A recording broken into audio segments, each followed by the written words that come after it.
Bulatkan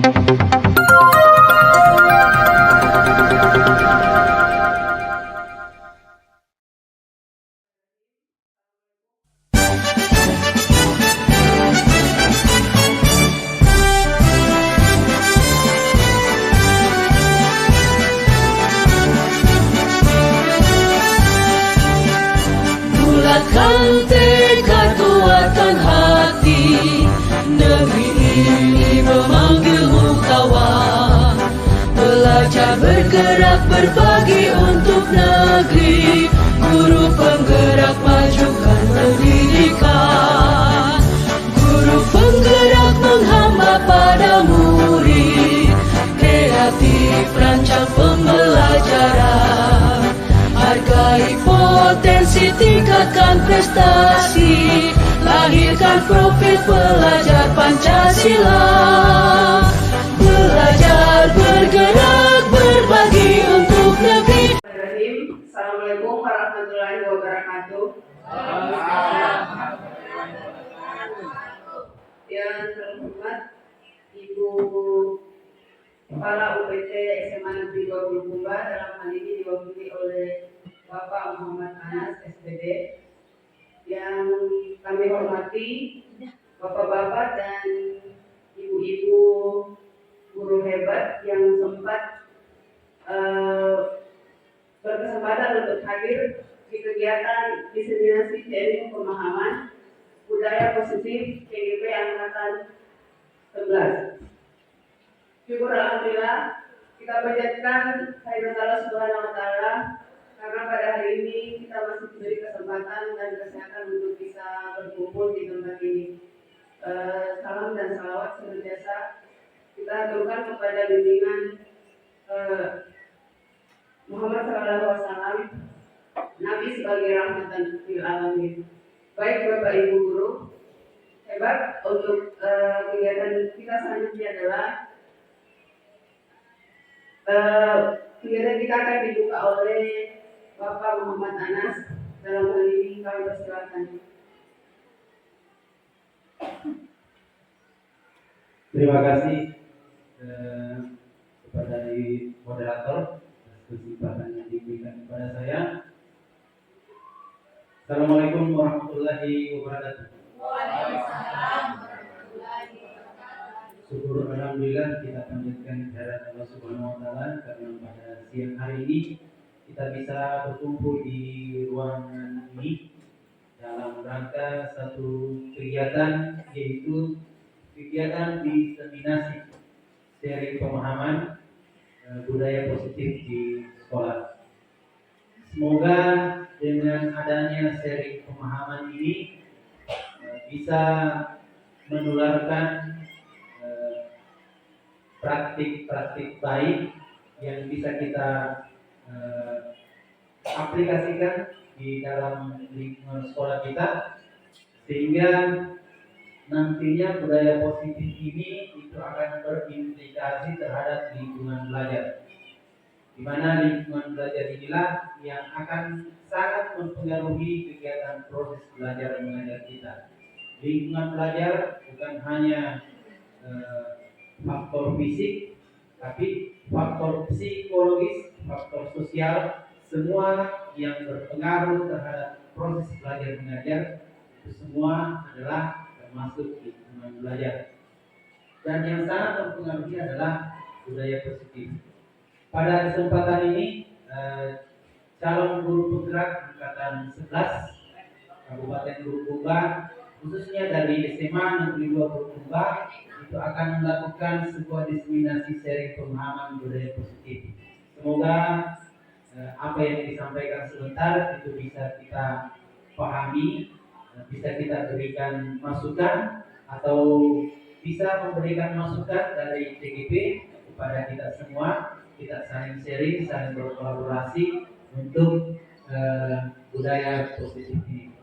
Demikian apa yang saya ingin sampaikan sebagai perwakilan dari Kepala UPT SMA Negeri 2 Bulukumba.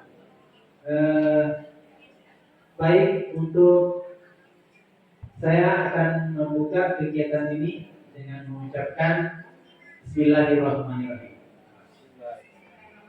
Wabillahi taufiq wal hidayah. Assalamualaikum warahmatullahi wabarakatuh.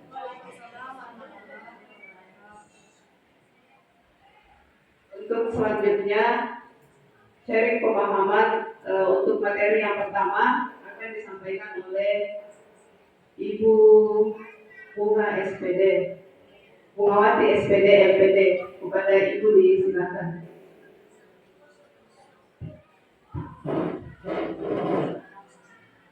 Yes.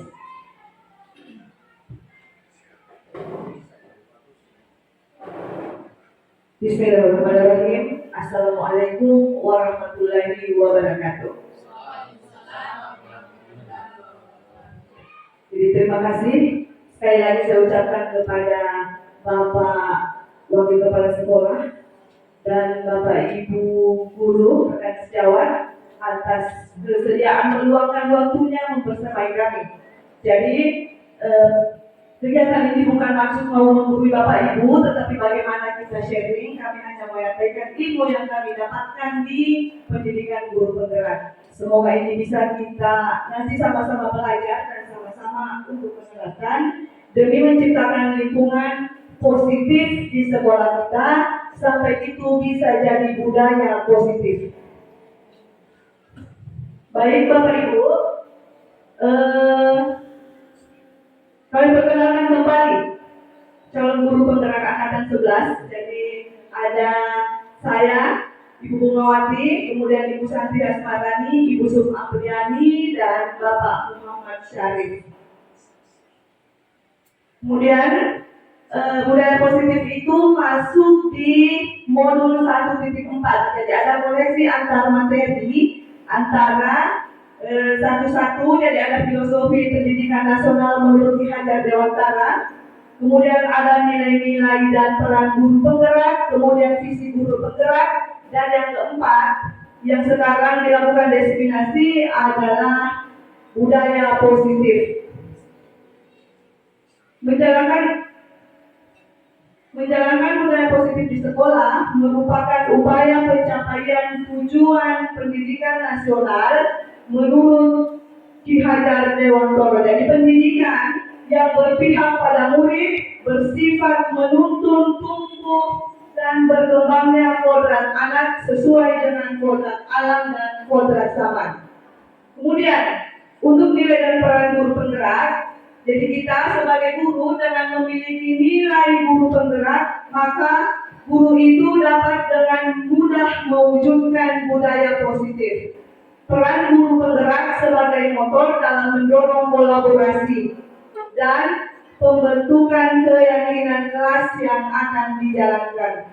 Jadi sekarang ini saya lihat di kelas-kelas juga Bapak Ibu sudah ada tertempel keyakinan kelas.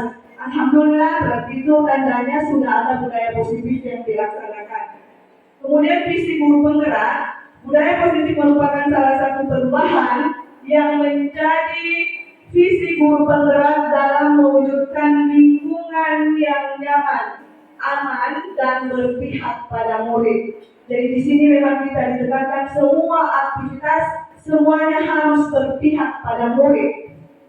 Jadi guru, istilahnya itu kita guru di pendidikan, guru penggerak, guru itu adalah pelayan. Tanda kutip pelayan bukan sebagai raja dan budaknya, tetapi bagaimana kita melayani keinginan anak supaya bisa terpenuhi dari berbagai macam karakter. Lanjut. Topik-topik kali ini yang pertama adalah disiplin positif dan nilai-nilai kebajikan. Kemudian ada teori motivasi, hukuman, penghargaan dan restitusi, keyakinan kelas, kebutuhan dasar manusia dan dunia berkualitas, restitusi 5 posisi kontrol. Jadi guru di sini 5 posisi kontrol. Kemudian restitusi segitiga restitusi. Kemudian tujuan pendidikan. Ki Hajar Dewantara menyatakan tujuan dilakukannya pendidikan adalah untuk menuntun segala kodrat yang ada pada anak-anak itu agar mereka sebagai manusia dan anggota masyarakat dapat mencapai keselamatan dan kebahagiaan yang setinggi-tingginya. Jadi kita itu menonton kekuatan kodrat yang ada pada anak agar dapat memperbaiki lakunya, bukan dasarnya. Jadi yang namanya karakter biologis pada anak itu tidak bisa dihapus. Karakter buruk yang ada pada anak tidak bisa dihapus Bapak Ibu. Hanya bisa ditipiskan, tidak bisa dimunculkan. Caranya bagaimana memberikan pendidikan, bagaimana memberi contoh, karena kita ini sebagai guru adalah panutan. Gitu. Lanjut. Topik pertama, disiplin positif dan nilai-nilai kebajikan universal. Silahkan dilihat Bapak Ibu, jadi boleh berpasangan, ini bisa dilihat. Cobalah buka, ada apa yang terjadi kira-kira. Ada A dan B, jadi Bapak Ibu bisa berpasangan, silahkan berpasangan. Next. Coba lakukan kegiatan, cobalah buka di atas. Jadi kalau berdua Bapak Ibu ada yang bertindak sebagai A, ada yang bertindak sebagai B, berpasangan sama Pak Rudi. Masing-masing A memiliki waktu 30 detik. Jadi mohon bisa dilihat di atas. Sesudah itu didiskusikan dan bisa dilihat kembali ke slide berikut. Belum. Ini ada. Jadi Bapak Ibu membayangkan kalau bisa ambil kertas, kemudian tulis bayangkan apa di situ, boleh emas, boleh apa, kemudian genggam sekuat-kuatnya. Bapak Ibu boleh menggenggam sekuat-kuatnya, kemudian teman yang satu berusaha membuka. Jadi bisa dilakukan seperti itu. Teman Anda akan mencoba membuka sekuat tenaga dengan berbagai cara untuk meminta. Apakah dia bisa membujuk atau bagaimana? Nanti lihat. Silakan berpasangan Bu Dirgahayu dengan Bu Wiwi. Pak Senan berpasangan gitu. Karena ini kerjanya berpasangan. Nah, silahkan di situ diadakan. Terserah Bapak Ibu mau membayangkan apa di situ yang mau ditulis, kemudian Ibu cara menentukan. Kemudian sebentar teman Bapak Ibu akan berusaha membuka.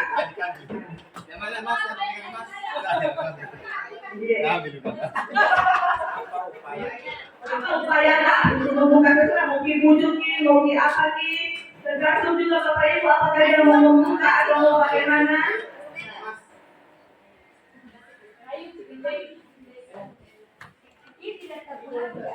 Hanya waktu 30 detik. Setelah itu next.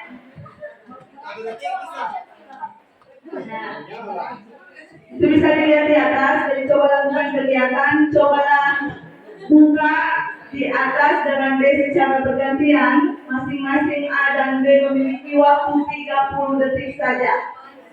Kira-kira Bapak Ibu, apakah Anda atau B membuka kepalan tangan Anda? Mengapa Anda membuka? Jadi apa kira-kira alasan Anda? Kemudian apakah Anda atau B menutup kepalan tangan? Kemudian yang ketiga, dalam kegiatan ini sesungguhnya siapa yang memegang kendali atau kontrol untuk membuka atau menutup kepalan tangan Anda? Jadi Bapak Ibu bisa lihat pertanyaan 1, 2, 3. Sudah Bapak Ibu aktivitasnya sudah? Sekarang untuk pertanyaan pertama.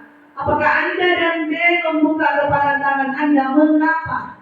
Siapa kira-kira yang bisa memberikan jawaban kenapa Bapak Ibu membuka kepalan tangan Anda?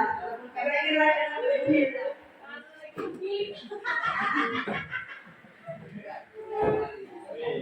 karena Ibu mengantar. Saya. Karena anak janji mau anak berbicara ini yang tulis. Kemudian yang kedua, jadi yang pertama dan yang kedua itu jawabannya bisa bervariasi. Ada yang bisa tetap mempertahankan kepalan tangan, ada yang bisa dengan rela ketiga, dalam kegiatan ini sesungguhnya siapa yang memegang kendali? Siapa kira-kira yang memegang kendali? Siapa kira-kira yang memegang kendali atau kontrol untuk membuka dan menutup kepala tangan? Siapa kira-kira? Kira-kira yang depan, Bapak Ibu, siapa sendiri? Siapa kira-kira? Saya sendiri yang menghafal. Baik, jadi itu Bapak Ibu, nomor 1, nomor 2 itu jawabannya bisa bervariasi. Ada yang mau membuka dan ada yang mempertahankan, tidak mau memberikan apa yang digenggamnya. Ada juga yang dengan rela mungkin membuka, apakah dengan iming-iming janji apa atau bagaimana. Nah sekarang, yang memegang kendali pastinya diri kita sendiri. Jadi kita itu hanya bisa mengontrol diri kita. Kita tidak bisa mengontrol orang lain sebenarnya. Itu intinya Bapak Ibu. Bisa sampai di sini Bapak Ibu? Oke, kita lanjut. Ada perubahan paradigma. Jadi ada miskonsepsi tentang teori kontrol. Yang pertama, ilusi guru mengontrol murid. Pada dasarnya kita tidak dapat memaksa murid untuk berbuat sesuatu jika murid tersebut memilih untuk tidak melakukannya. Jadi kalau mengontrol murid itu pada dasarnya sudah kita lakukan sekarang ini selalu, dan bahkan kalau pelaksanaannya terkadang kita memaksa murid. Untuk saat ini kita memaksa murid. Kemudian ada ilusi bahwa semua penguatan positif, efektif dan bermanfaat. Segala usaha untuk memperbaiki murid agar mengulangi suatu perilaku tertentu adalah suatu usaha untuk mengontrol murid tersebut. Kemudian ilusi bahwa kritik dan membuat orang merasa bersalah dapat menguatkan karakter. Dan yang terakhir adalah ilusi bahwa orang dewasa memiliki hak untuk memaksa. Jadi ini miskonsepsi tentang perubahan paradigma. Kemudian, bagaimana seseorang bisa berubah dari paradigma stimulus respon kepada pendekatan teori kontrol. Jadi menurut Stephen Covey, bila kita ingin membuat kemajuan perlahan, sedikit-sedikit, ubahlah sikap atau perilaku Anda. Namun, bila kita ingin memperbaiki cara-cara utama kita, maka kita perlu mengubah acuan kita. Ubahlah bagaimana Anda melihat dunia, bagaimana Anda berpikir tentang manusia. Ubahlah paradigma Anda, skema pemahaman dan penjelasan aspek tertentu tentang realitas. Kemudian, pembelajaran dengan paradigma baru.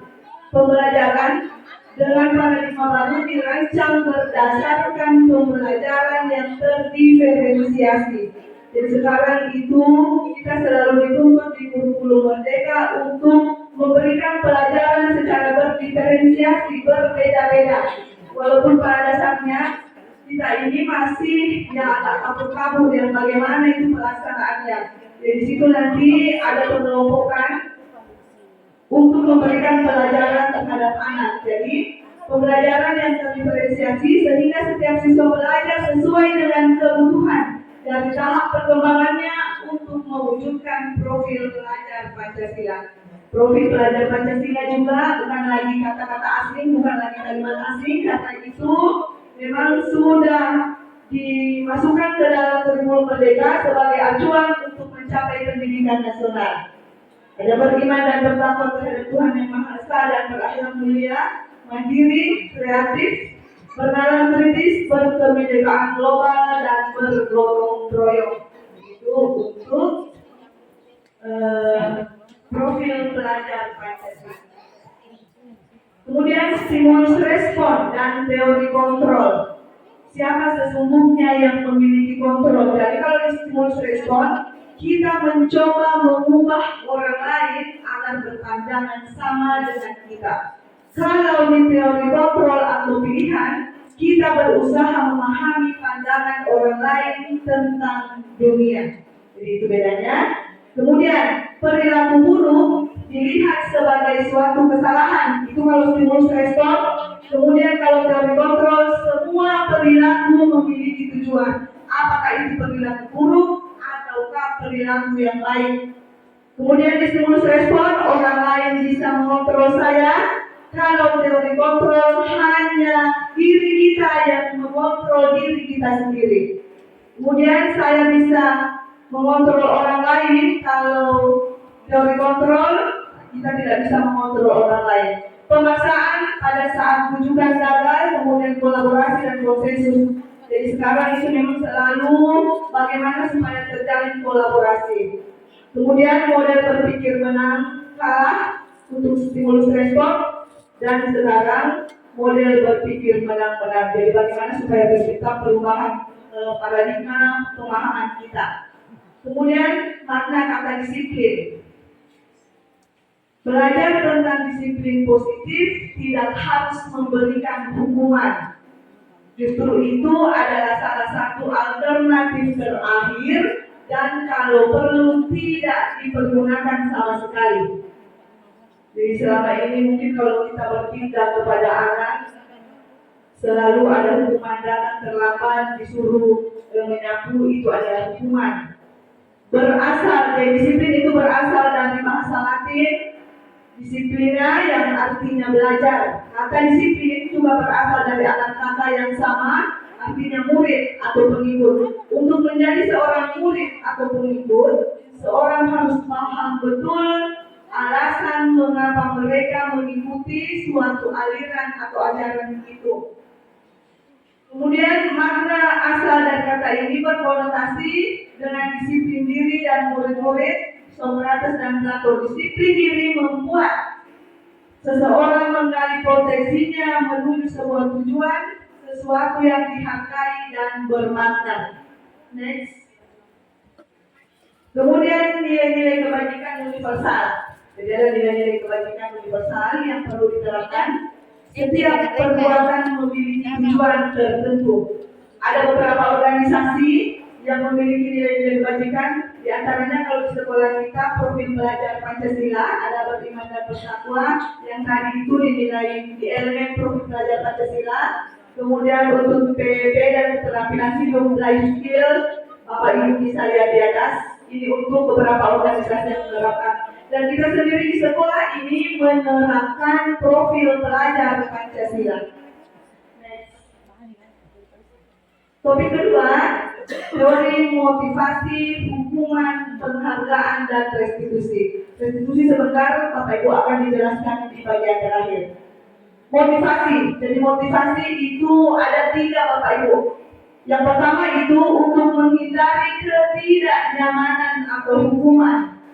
Apa yang terjadi apabila saya tidak melakukannya. Itu yang pertama ya, jadi menghindari ketidaknyamanan atau hukuman. Itu sebenarnya adalah motivasi eksternal.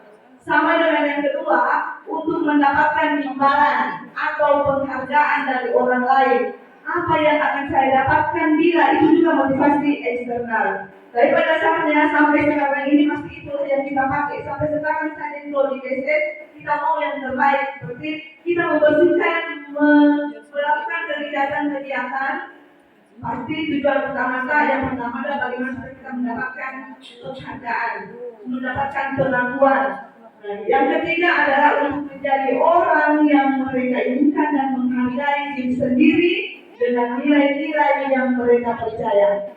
Saya akan menjadi apa sekiranya saya melakukan ini. Jadi itu adalah motivasi internal. Dan bagaimana caranya supaya nanti di pendidikan kita ini, di sekolah kita ini, kita mengikuti atau kita menerapkan bagaimana supaya motivasi internal yang bisa kita jalankan, bukan motivasi eksternal.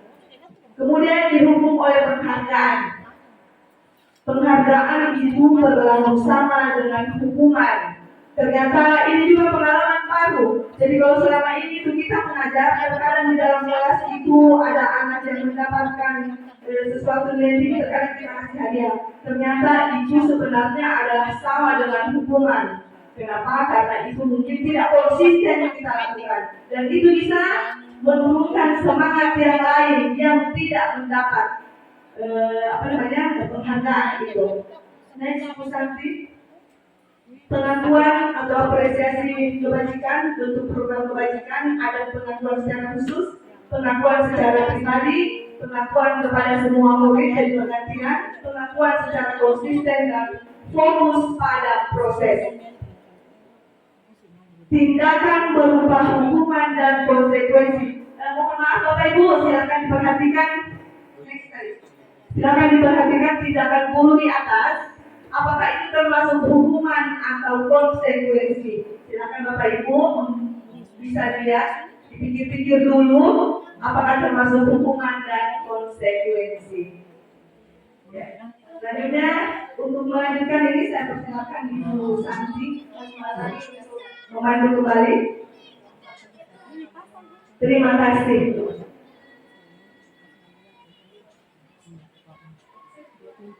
Terima kasih atas kesempatannya Bu. Oke Bapak Ibu, kita mau main tebak-tebakan sekarang.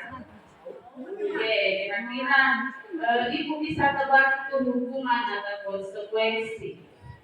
Oke, kita lihat yang pertama. Mencatat 100 kali di dalam buku kalimat saya tidak akan terlambat lagi karena terlambat ke sekolah bla bla bla. Menurut saya itu hukuman atau konsekuensi? Hukuman.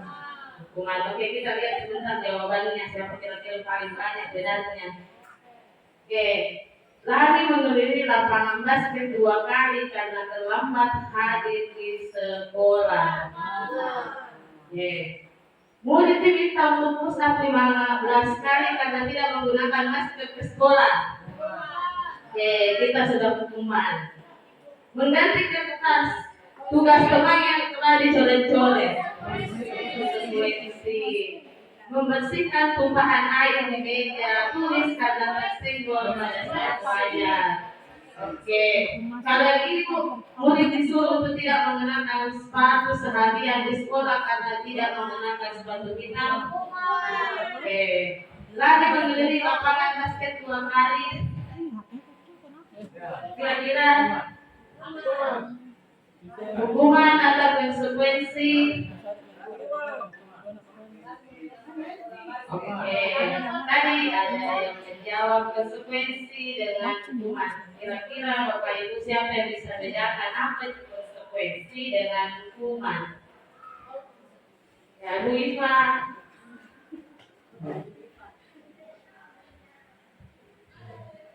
Terima kasih atas kesempatan yang diberikan. Menurut saya hukuman itu bisa berupa fisik atau berupa fisik yang diberikan kepada anak-anak atau yang melanggar aturan yang sudah ditetapkan. Kalau konsekuensi artinya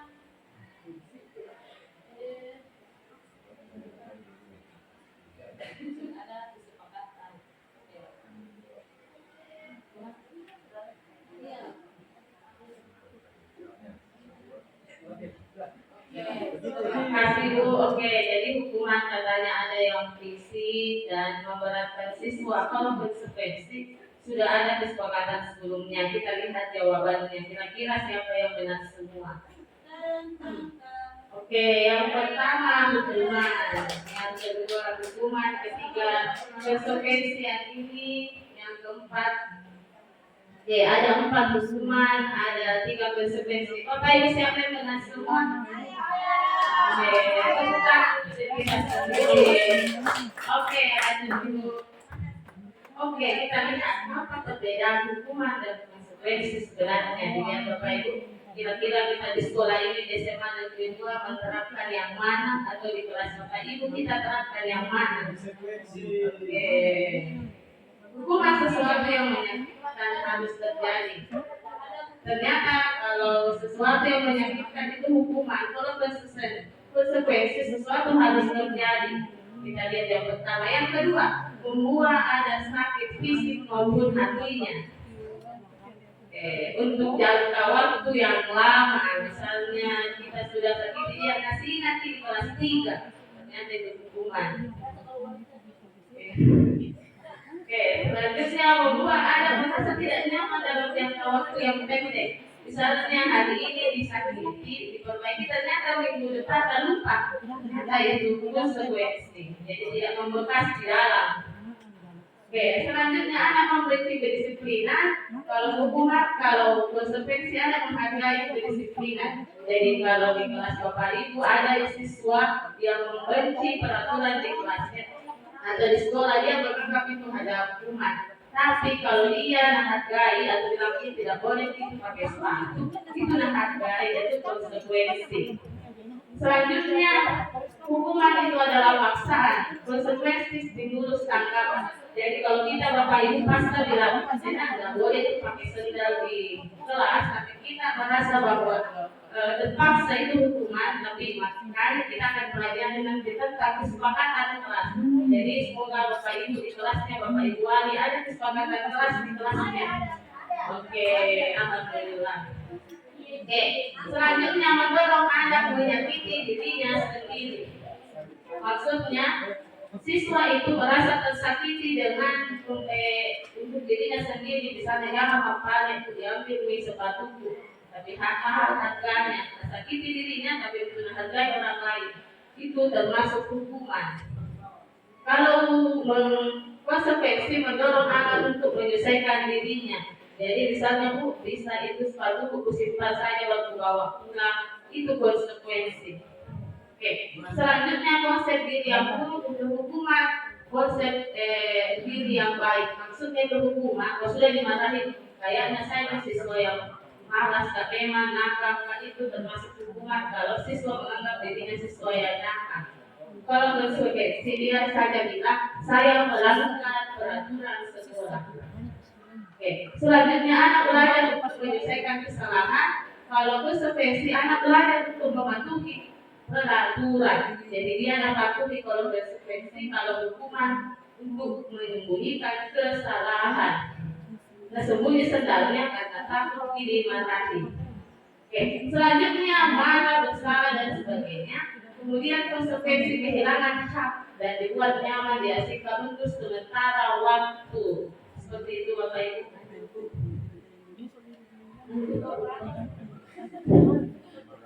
Oke, jadi Bapak Ibu ada identitas gagal menuju identitas siswa. Jadi sukses.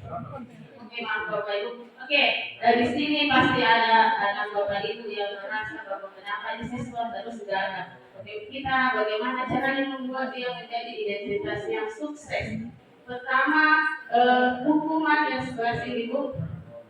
Oke, di sebelah sana itu identitas yang sukses, tapi yang paling baik yang ada di bagian restitusi. Sebenarnya Bu, ada 3 bagian dalam kebaikan. Yang paling tidak terlalu baik adalah hukuman, yang kedua adalah konsekuensi, yang paling bagus adalah restitusi. Akan dijelaskan sebentar. Oke, selanjutnya Bu.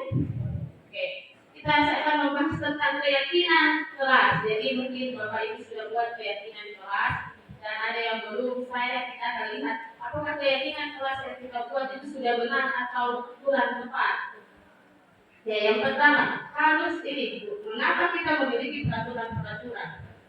Jadi mengapa tidak peraturan saja? Mengapa harus keyakinan kelas?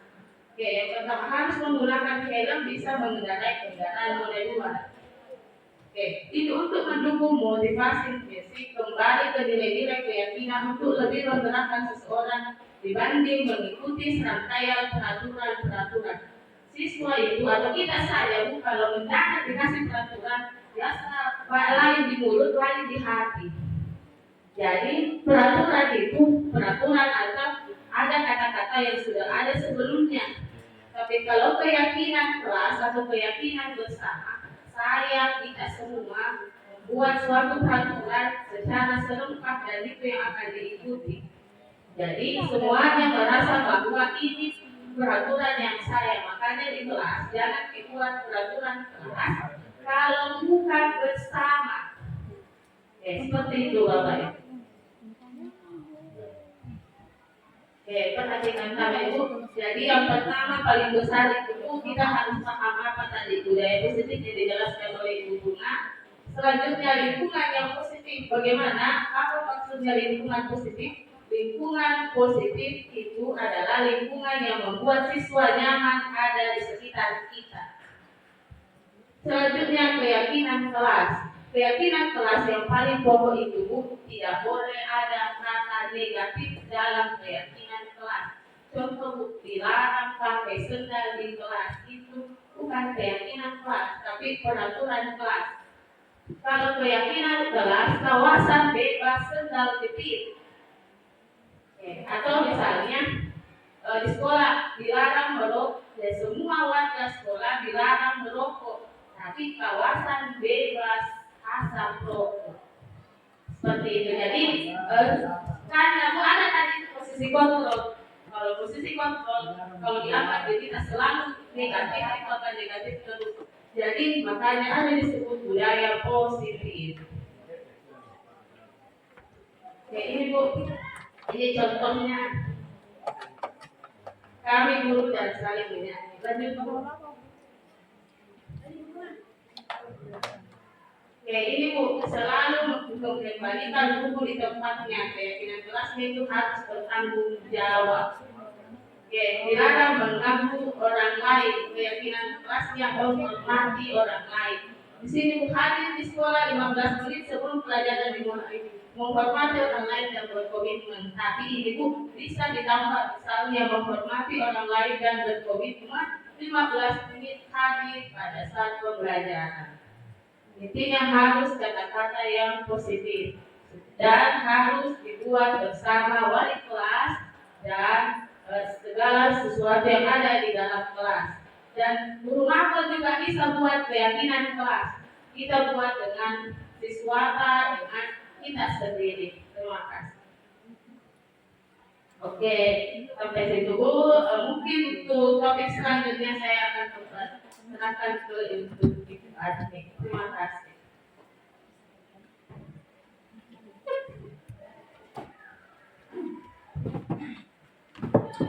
Terima kasih kepada Ibu Santi. Baik, saya akan melanjutkan materi. Yang pertama adalah materi kebutuhan dasar manusia. Ya, baik. Bapak Ibu yang saya banggakan, mungkin kita semua sudah paham tentang apa kebutuhan dasar kita. Jadi kebutuhan dasar kita itu sangat penting dalam kehidupan sehari-hari untuk menjaga kelangsungan hidup kita. Jadi tanpa kebutuhan dasar yang terpenuhi, jadi manusia tidak akan bertahan hidup dan berkembang. Jadi oleh karena itu sangat penting untuk memahami kebutuhan dasar. Baik, saya ingin apalagi memberikan pemahaman sedikit. Ada 5 kebutuhan dasar manusia. Yang pertama adalah bertahan hidup. Yang kedua adalah kasih sayang dan rasa diterima. Kemudian yang ketiga adalah kebebasan. Yang keempat adalah kesenangan. Dan yang kelima adalah penguasaan. Oke, baik. Yang pertama, kebutuhan untuk bertahan hidup. Jadi Bapak Ibu mungkin yang paling mendasar. Jadi contohnya makan, minum, tempat tinggal, kesehatan, pakaian dan lain sebagainya, itu adalah kebutuhan bertahan hidup. Kemudian yang kedua adalah kebutuhan akan rasa diterima, rasa kasih sayang. Jadi ini bukan dalam bentuk kasih sayang sesama teman, kasih sayang dengan suami, anak, orang tua, rekan sejawat dan sebagainya. Kemudian kebutuhan akan kebebasan. Contohnya di sini adalah kebutuhan kebebasan untuk membuat pilihan, untuk menyuarakan pendapatnya, bebas memberikan kesempatan dan sebagainya. Kemudian yang keempat adalah kebutuhan akan kesenangan. Contohnya bagaimana guru menyajikan pembelajaran yang menarik di dalam kelas, kemudian bagaimana kita senang mengekspresikan perasaan kita dituangkan dalam perasaan yang bahagia. Kemudian yang kelima adalah kebutuhan akan penguasaan. Jadi di dalam hal ini setiap murid mempunyai kebutuhan dalam dirinya untuk dihargai, untuk diakui, untuk menjadi terampil. Kemudian bagaimana dia diberi kesempatan untuk membuat keputusan di dalam hidupnya. Kemudian materi selanjutnya adalah 5 posisi kontrol guru. Jadi Bapak Ibu perlu dipahami ada 5 posisi kontrol guru. Yang pertama adalah penghukum, yang kedua adalah pembuat rasa bersalah, ketiga adalah teman, yang keempat adalah pemantau, dan yang kelima adalah manajer. Nah, pertanyaan saya Bapak Ibu, selama ini Bapak Ibu berada di posisi kontrol mana? Mungkin ada 1-2 orang yang bisa memberikan tanggapan. Jadi Bapak Ibu selama ini berada di posisi apa? Penghukum, pembuat rasa bersalah, sebagai teman, sebagai manajer, atau sebagai pemantau atau pengawas. Mungkin bisa ya Pak Anwar memberikan sedikit pengalamannya selama mengajar. Terima kasih. Saya persilahkan. Terima kasih atas kesempatan yang diberikan. Dari kelima posisi kontrol di atas, semua posisi itu saya pernah berada di posisi itu, kecuali mungkin pembuat rasa bersalah. Jadi yang saya hindari penghukum biasa, bahkan dengan hukuman fisik yang sangat fatal pernah saya lakukan. Dalam hal ini mungkin memukul siswa dan lain-lain bisa. Kemudian membuat rasa bersalah saya tidak pernah mungkin melakukan, karena saya tidak pernah mengintimidasi siswa, tidak pernah memojokkan siswa sehingga mereka merasa bersalah.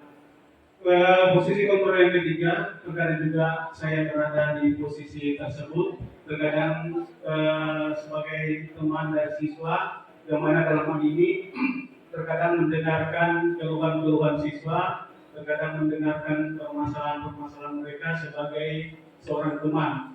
Kemudian pemantau itu juga biasa kita lakukan, yang ketika kita selesai mungkin memberikan tugas kepada siswa di pemantauan ini, atau ada hal yang dikerjakan oleh siswa juga bisa jadi pemantau. Kemudian manajer atau pembuat program, kemudian memanage sebuah program biasa juga kita lakukan, apakah itu kita sebagai wali kelas atau sebagai pembina eskul, ataupun di mata pelajaran kita membuat program dalam bentuk pengajaran. Ya mungkin cukup sekian. Assalamualaikum warahmatullahi wabarakatuh. Waalaikumsalam warahmatullahi wabarakatuh. Sangat mantap sekali pembahasan dari Pak Anwar. Beri apresiasi yang meriah dulu Pak Anwar. Bagus sekali jawabannya Pak. Jadi mungkin sebagian besar Bapak Ibu memang sudah berada di 5 posisi ini. Saya juga pribadi sebagian besar juga biasanya saya berada di posisi penghukum. Ya, kenapa? Karena saya suruh membereskan WC, saya biasa menyuruh siswa mengerjakan tugas yang begitu banyak. Jadi untuk itu kita perlu semua memahami seperti apa posisi kontrol yang ideal buat kita sebagai pendidik. Baik, untuk posisi kontrol penghukum ini, yaitu saya bilang tadi, sudah diterapkan dari sebagian besar mungkin beberapa guru dengan anggapan hukuman mempercepat penyelesaian masalah tanpa memikirkan dampak buruk yang ditimbulkan. Jadi seorang penghukum itu biasanya melontarkan pertanyaan-pertanyaan menyakiti disertai gestur, menunjuk-nunjuk, menghardik, dan mata melotot. Kemudian apa dampaknya itu? Jadi Bapak perlu pahami bahwa dampaknya itu murid akan menjadi pendendam. memberontak dan menyalahkan orang lain. Jadi dampak lebih buruknya, murid akan mengalami keterpurukan mental seperti lunturnya rasa percaya diri dari kesedihannya yang berkelanjutan. Jadi ini sangat fatal untuk kita, Bapak Ibu, untuk posisi kontrol penghukum. Lanjut, membuat merasa bersalah. Pada posisi ini guru akan berkata lebih lembut. Guru akan menciptakan keinginan yang membuat orang lain merasa tidak nyaman, merasa bersalah, bahkan rendah diri. Posisi kontrol tersebut berdampak pada penilaian diri yang buruk. Murid akan merasa bersalah dan tidak berharga. Tidak seperti dampak posisi penghukum, murid dapat mengungkapkan segala amarah meskipun dengan cara negatif. Jadi murid dengan perasaan tertekan seperti ini tiba-tiba dapat meletus amarahnya sehingga dapat menyakiti diri sendiri bahkan orang lain. Jadi ini juga membuat rasa bersalah, itu posisi kontrol yang negatif. Kemudian lanjut, posisi kontrol teman. Jadi pada posisi kontrol ini guru tidak akan menyakiti murid, namun akan tetap berupaya mengontrol melalui persuasi. Persuasi itu membujuk. Kemudian guru akan bersikap akrab, berkata ramah dengan gestur merapat kepada murid, kemudian mungkin disertai dengan senyuman. Dampak posisi positif dan negatif untuk teman ini. Jadi ada dampak positifnya, ada dampak negatifnya. Kalau dampak positifnya dapat menjalin hubungan baik antara guru dan murid, sedangkan negatifnya adalah akan muncul rasa ketergantungan murid terhadap guru. Oke, lanjut. Kemudian posisi kontrol pemantau atau posisi mengawasi. Jadi ketika mengawasi, guru bertanggung jawab atas perilaku murid-murid yang diawasi. Posisi pemantau ini berdasarkan peraturan-peraturan dan konsekuensinya. Dengan menggunakan sanksi atau konsekuensi, guru dapat memisahkan hubungan pribadi dengan murid. Jadi posisi tersebut berawal dari teori stimulus respon yang menunjukkan tanggung jawab guru dalam mengontrol murid. Nah, akibat dari posisi kontrol ini, murid memahami sanksi yang harus dijalankan karena telah melanggar salah atau peraturan yang ada di sekolah atau tata tertib. Kemudian posisi yang kelima yang terakhir adalah posisi kontrol manajer.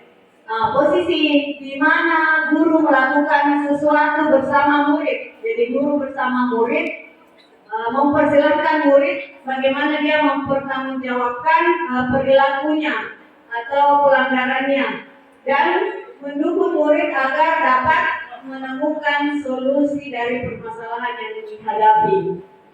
Jadi pada posisi ini murid diajak untuk menganalisis kebutuhan sendiri maupun kebutuhan orang lain. Jadi kalau dilihat dari 5 posisi kontrol guru ini, yang paling ideal buat kita adalah posisi manajer. Bagus Bapak Ibu. Jadi kalau manajer, kita sebagai manajer tentunya kita dapat meringankan beban murid, membantu murid untuk menyelesaikan masalah yang dihadapi sehingga dapat menciptakan suasana sekolah, lingkungan sekolah yang aman dan kondusif. Ya, baik, sedikit ada refleksi.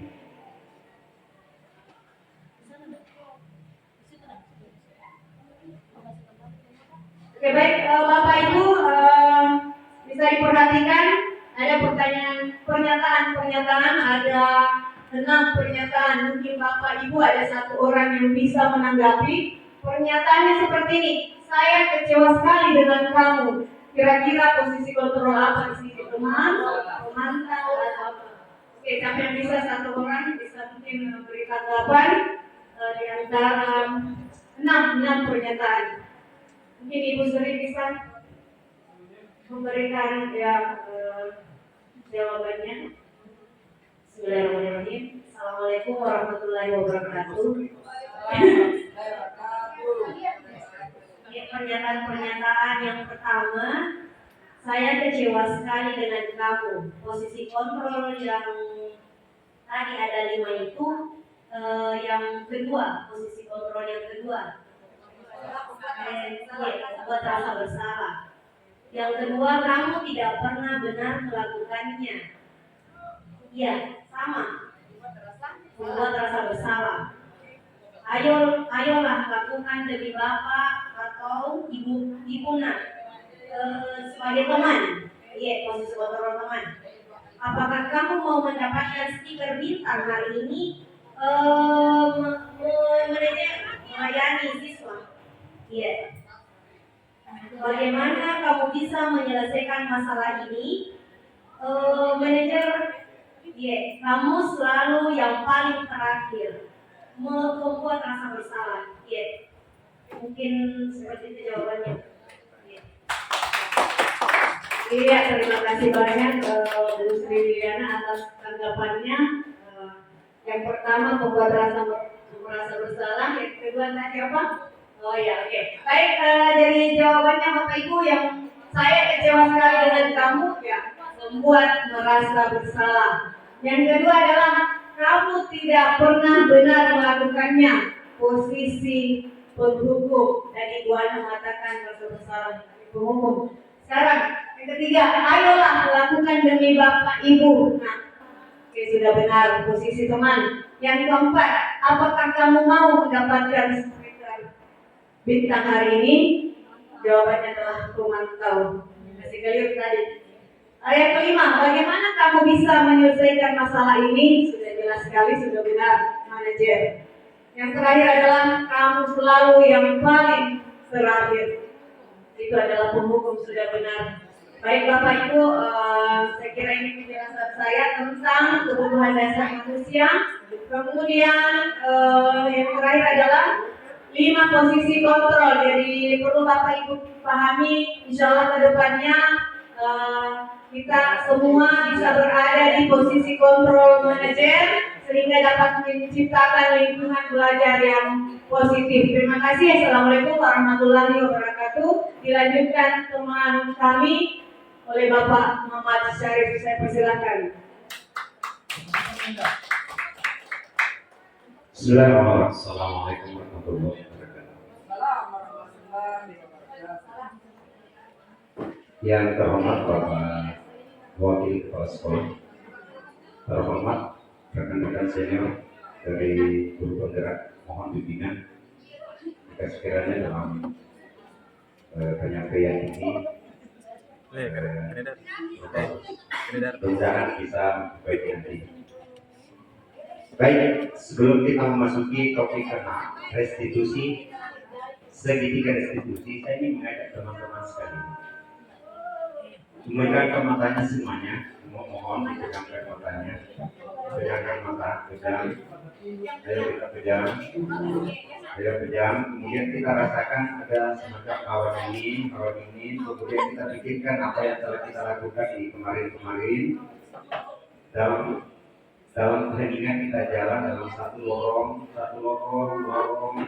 gang kecil, kita bayangkan gang kecil itu, kemudian kita jalan, tidak ada lampu sekali, kemudian gelap, kemudian tiba-tiba di depan kita itu ada tabrakan motor, dan motor itu lalu terpental, dan di motor itu adalah salah seorang yang persis sama dengan baju yang kita pakai, dan tiba-tiba kita lihat ternyata yang tergulai tidak bernafas itu adalah diri kita. Langsung, itulah perjalanan hidup kita nanti. Baik teman-teman sekalian, kita masuk pada restitusi. Tadi disampaikan orientasinya ada masalah. Sekarang kita melihat dulu. Kita minta tolong, apa itu restitusi, Pak? Sudah, terima kasih.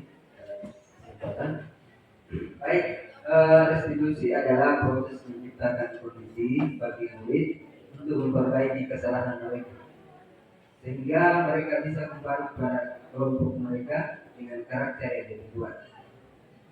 Baik rekan-rekan, yang namanya restitusi pasti terfokus saat kita kepada seseorang yang bermasalah. Kembali tidak bermasalah, itu intinya sesungguhnya substansinya begitu. Bagaimana upaya anak yang bermasalah ini, dia kembali tidak bermasalah dan merasa tidak ada masalah. Jadi ada sebuah problem solving di dalam proses hidupnya, di dalam melaksanakan pembelajaran di lingkungan sekolah. Itu intinya. Kemudian ada, kalau kita lihat, ada 9 ciri restitusi. Nanti kita akan lihat 1, 2, 3, saya kira kita bisa semua baca.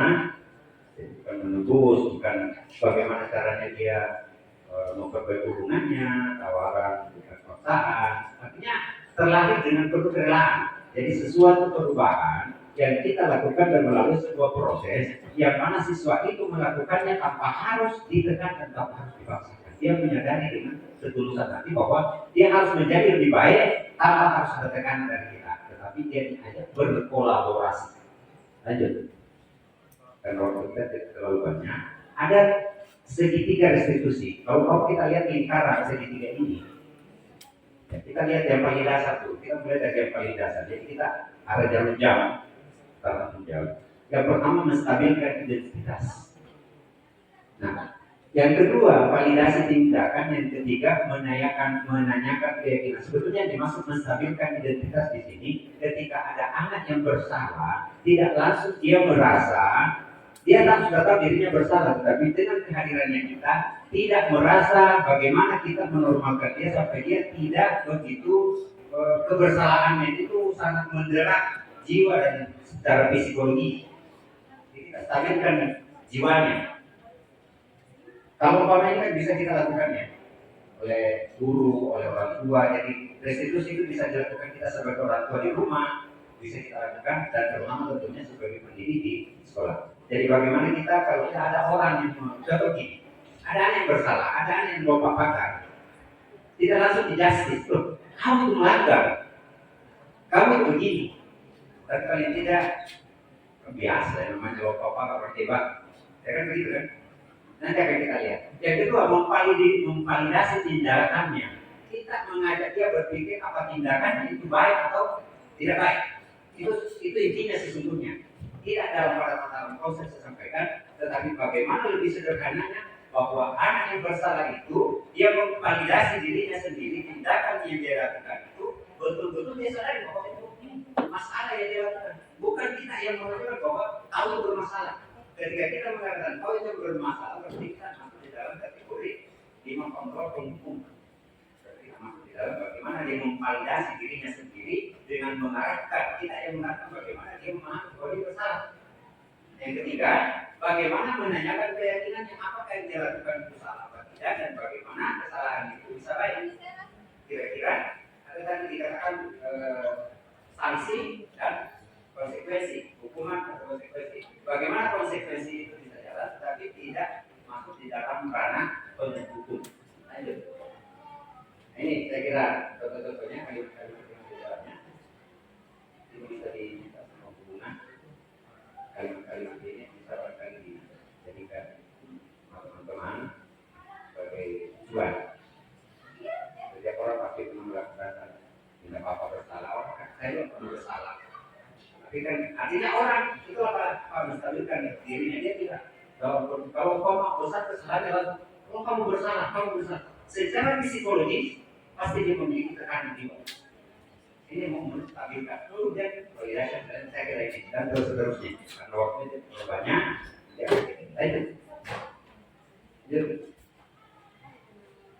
Menstabilkan di sini kita mencoba melihat penjelasannya. Kita sebagai guru, kita anggap di dalamnya ada anak kita di dalam kelas kita atau di dalam lingkungan kita. Anak kita itu membuat yang mungkin paling banyak di sini yang masuk dari awal waktu itu kan lambat. Dan ini saya sempat sampaikan waktu kita diskusi waktu karya dan ternyata ada cuma sekolah kita. Hampir semua sekolah menengah atas itu mengalami seperti ini. Saya tidak tahu apakah ini menjadi sebuah ciri khas sekolah lanjutan atas atau bagaimana. Untuk membuat anak yang merasa gagal karena mampu berbuat salah menjadi positif terhadap dirinya. Bagaimana anak itu ketika dia salah pasti kan setiap kita bersalah ada merasa rendah diri. Kita saja membuat pelanggaran dalam norma agama, meskipun tidak ditahu sama orang lain, pasti ada tentukan di jiwa kita bahwa kita ini rendah di hadapan Allah. Seperti ini di dalam aspek sosial, kehidupan sosial. Ketika kita melanggar norma sosial, kita berada di depan orang itu tahu, kita berada di depan orang banyak, pasti kita merasakan. Kenapa? Karena kita melanggar norma itu.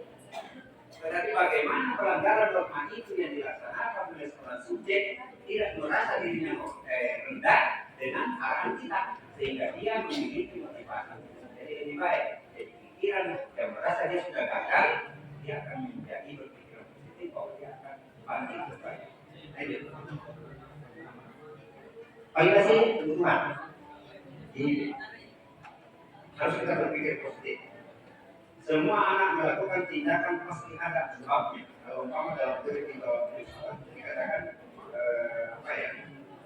teori sebab akibat ya, atau teori kausaliti. Semua kejadian yang ada pada seseorang terjadi, dia lakukan itu karena ada sebabnya. Begitu pula dengan siswa. Semua perilaku yang dilakukan oleh anak pasti ada penyebabnya, dan rata-rata menurut penelitian dia lakukan itu karena ingin memenuhi kebutuhannya. Ada 5 kebutuhan yang disampaikan di rumah itu.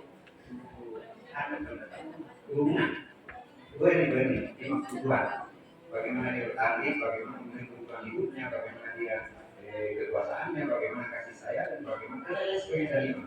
Jadi poin utamanya adalah ketika anak melakukan masalah, kita tidak melihat dari sisi pelanggarannya, tetapi penyebab kenapa dia melakukan. Itu solusinya. Kemudian setelah tahu kenapa dia melakukan, pasti kita hubungkan dia melakukan karena ini memenuhi kebutuhannya, mungkin kebebasannya, mungkin perhatiannya, bukan kasih sayang dari orang tuanya mungkin tidak ada, atau broken, atau mungkin apalah dan lain sebagainya, sehingga seperti itu. Jadi dia butuh perhatian dari orang. Sehingga kemarin di siswa saya ada seperti itu, ya setelah kita telusuri ternyata memang di situ masalahnya. Dia kurang perhatian dari orang tuanya, sehingga dia mencari membuat perilaku bagaimana bisa jadi perhatian sama temannya. Itu betul ini. Saya kira pada dasarnya setiap tindakan manusia tujuannya adalah memenuhi basic need. Apa itu? Power, freedom, love, atau belonging, fun, atau survive.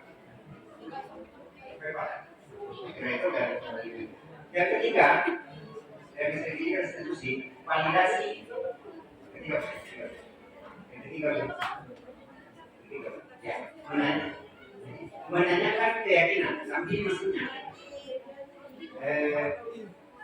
kamu itu bersalah, orang bersalah itu bahwa begitu dia bersalah besok itu belum kiamat.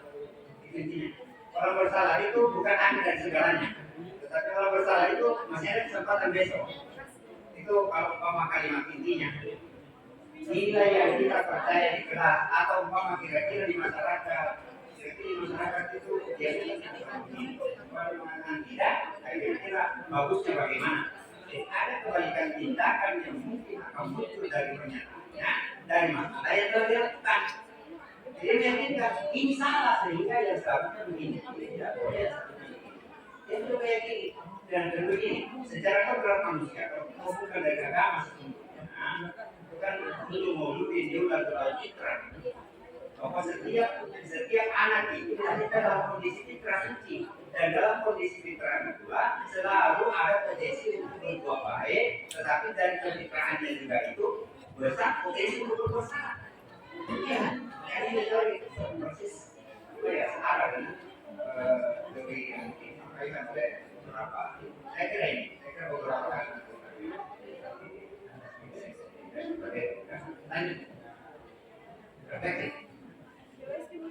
Satu hal baru apa yang mengubah paradigma Anda dari yang telah Anda kira-kira tadi kan masalah sudah tadi, sekarang kira-kira kita sudah berpikir 5 kontrol dulu, 5 posisi kontrol kita sebagai guru. Bagaimana melihat kesalahan-kesalahan dari anak kita? Kita memandangnya sebagai apa? Selama ini kira-kira, Pak, kira-kira kalau ada anak wanita bersalah apa yang kita dikira kita? Mendukung. Apa kalimatnya? Kira-kira apa kalimatnya? Kalau koma adalah Oke, silakan berbalik mencoba. sekarang begini pertanyaannya saya bukan dari penjelasan restitusi tadi kira-kira apakah sudah cocok yang kita lakukan dengan yang terkait tadi? Setelah saya mendengarkan tadi yang disampaikan, ternyata tidak cocok dan selama saya Berarti ada perubahan Pak, ya, ada perubahan. Jadi kita memandang bahwa siswa kita itu adalah sebuah investasi yang harus kita kembangkan, bukan sebuah objek yang harus kita ubah mau kita. Kan seperti itu intinya sebetulnya dari ilmiahnya. Yang kedua, perasaan apa yang muncul selama mengikuti ini khususnya mengenai makna disiplin motivasi intrinsik sebetulnya motivasi yang muncul dari diri kita sendiri tanpa kita kesadaran itu dalam. Kira-kira apakah kita mau berubah? Kira-kira model komunikasi kita kepada berusaha. Insya Allah.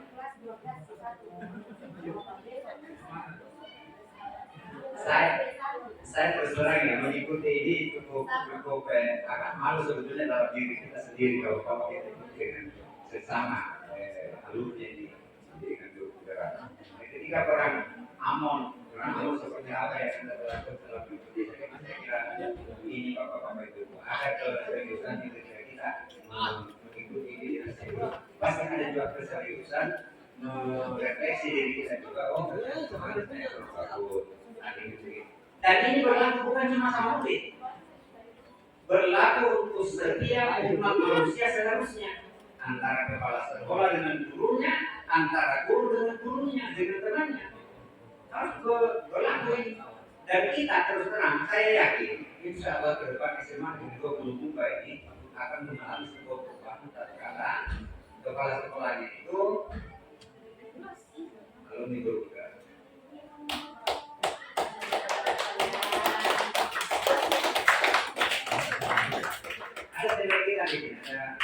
Tidak baik kalau ada Anas, Rika, berkurangnya tidak lagi jalan. Dan SMA yang kedua bergerak dan menggerakkan. Lanjut. Terima kasih banyak. Kemudian kita sampaikan.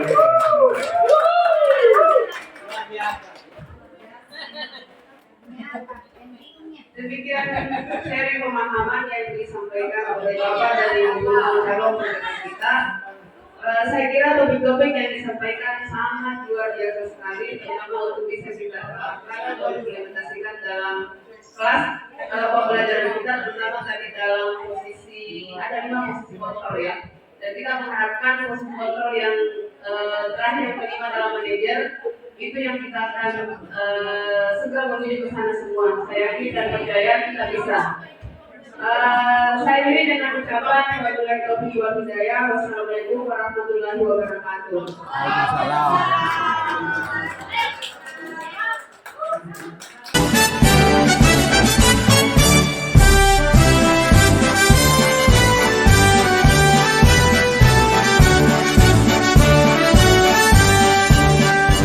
Bulatkan tekad, kuatkan hati. Negeri ini memanggilmu kawan. Belajar bergerak berbagi untuk negeri. Guru penggerak majukan pendidikan. Guru penggerak menghamba pada murid. Kreatif rancang pembelajaran. Hargai potensi, tingkatkan prestasi. Lahirkan profil pelajar Pancasila. Belajar bergerak berbagi untuk negeri. Kita menjalin kolaborasi. Belajar bergerak berbagi untuk negeri. Demi bakti pada ibu